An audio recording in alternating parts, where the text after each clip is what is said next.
Aujourd'hui, on va parler de mon premier coup de cœur de l'année, The Greatest Showman. Si vous êtes familier du genre et que vous aimez ce type de film, vous aimerez très certainement The Greatest Showman. Et si les comédies musicales c'est pas trop votre kiff, je vous conseille tout de même d'aller voir ce film parce qu'il est dingue. L'histoire, pour vous mettre dans le contexte du film sans vous spoiler bien évidemment, c'est l'histoire de P.T. Barnum qui est un homme tout à fait modeste. C'est un homme qui perd son emploi et donc la famille se trouve sans revenu. C'est un homme qui du coup se retrouve un peu dans la merde pour élever ses deux filles avec sa femme. Sa femme qui d'ailleurs vient d'une riche famille et qui a malgré tout décidé de vivre avec cet homme qui est très modeste. Il va vouloir redresser la barre et donc va se lancer dans une histoire de musée de curiosité qui quelques temps plus tard va devenir carrément un cirque avec donc des numéros avec de vrais gens et non pas des poupées de cire. Il va du coup avoir une renommée et c'est là tout l'enjeu du film. Voilà pour le petit speech de cette histoire qui est inspirée donc du personnage de P.T. Barnum qui a vraiment existé, mais c'est que de l'inspiration, ce n'est pas une histoire vraie. Le casting est dingue.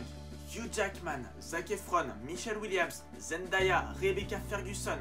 Ça c'est que pour les rôles connus. Il y a de très bons acteurs secondaires également. Donc je vous le dis, si vous n'êtes pas forcément familier des comédies musicales, allez-y juste pour le casting parce que le casting est ouf. Et ça vaut vraiment le coup d'aller voir ce film rien que pour le casting, même si c'est clairement pas le seul argument. C'est une comédie musicale donc forcément ça chante. Il y a quelques petits liens avec La La Land parce que les paroliers des chansons de La La Land sont dans ce film. Et à contrario de La La Land où on évoluait dans un monde assez musical, c'était assez normal pour les personnages de pousser la chansonnette. Là, avec The Greatest Showman, on est dans une comédie musicale pure et dure, donc ne soyez pas surpris si ça chante à certains moments et que vous n'avez pas vu ça venir. C'est donc une comédie musicale, donc il y a des moments chantés, et même si ces moments arrivent un peu d'on ne sait où, ils sont très bien amenés, et les musiques sont dingues.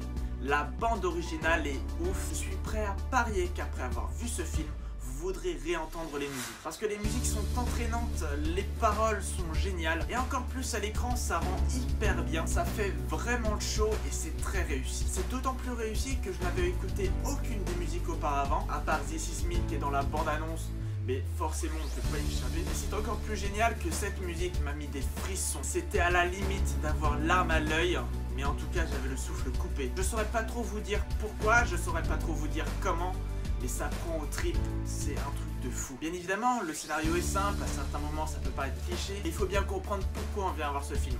On vient voir ce film pour le show, on vient voir ce film pour la bonne humeur, on vient voir ce film pour se faire plaisir.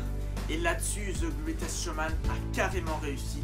C'est mon premier coup de cœur de l'année et je suis presque sûr qu'il va rentrer dans le top 10 des films de 2018. Si vous ne l'avez pas vu, foncez le voir, c'est 1h45 de pur plaisir. Du coup, je ne peux que vous conseiller de voir ce film qui sera très prochainement, j'en suis sûr, considéré comme un chef-d'œuvre, qui n'est pas forcément apprécié de la critique, mais que le public adore.